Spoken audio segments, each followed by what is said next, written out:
செல்வம் பெருகிட எந்த பூவை வளர்க்க வேண்டும்? பணம் இருந்தால் இன்று உலகில் எதை வேண்டுமானாலும் விலைக்கு வாங்கலாம். பணத்தின் அவசியமானது இன்று நேற்றல்ல, புராண காலங்களில் இருந்தே அதன் தேவை குறித்து குறிப்பிடப்பட்டுள்ளது. இந்நிலையில் ஒருவரது வாழ்வை வளமாக்க தேவைப்படுகிற செல்வம் கிடைப்பதற்கு அதற்கு அதிபதியான மகாலட்சுமி, சொர்ண ஆக்ரஷண பைரவர், அஷ்டலட்சுமியின் மற்றும் குபேரன் ஆகியோரது வழிபாடுகளை முறையாக செய்வது வர செல்வம் சேரத் தொடங்கி நமது வீட்டில் நிலைத்து நிற்கும். அதையடுத்து நமது வீட்டில் செல்வம் பெருகிட எந்தெந்த பூக்கள் வளர்க்கலாம் என்று, எந்தெந்த பூக்களுக்கு என்ன குணநலன்கள் கிடைக்கும் என்று பார்க்கலாம்.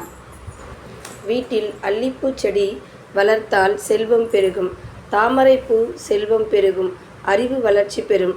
நாகலிங்கம் பூ லக்ஷ்மி கடாட்சம், உடல் ஆரோக்கியம் கிடைக்கும். பூவரசம்பூ உடல் நலம் பெருகும்.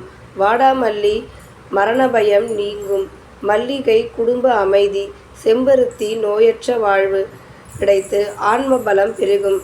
அரளிப்பூ கடன்கள் தீர்க்கும். அலரிப்பூ இன்பமான வாழ்க்கை கிடைக்கும். குலதெய்வத்தின் அருள். ரோஜாப்பூ நினைத்தது நடக்கும். மரிக்கொழுந்து குலதெய்வத்தின் அருள் கிடைக்கும்.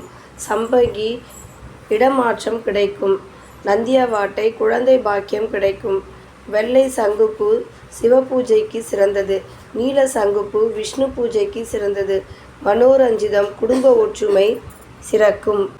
குருவின் அருள் பெற முல்லைப்பூ தொழில் வளர்ச்சி, புதிய தொழில்கள் உண்டாக்கும். நித்திய கல்யாணிப்பூ முன்னேற்றம் அதிகரிக்கும். மஞ்சள் அரளிப்பூ குருவின் அருள், பெண்களுக்கு மாங்கல்ய பலம் கிடைக்கும். கடன்கள் கிரக பீடை போன்றவை நீங்கும். பவழமல்லி இது தேவலோக புஷ்பமாகும். இந்த செடியை வீட்டில் வளர்ப்பது மிக அவசியமாகும். இதன் மூலம் தேவர்கள் ரிஷிகள் அருளும் ஆசையும் கிடைக்கும்.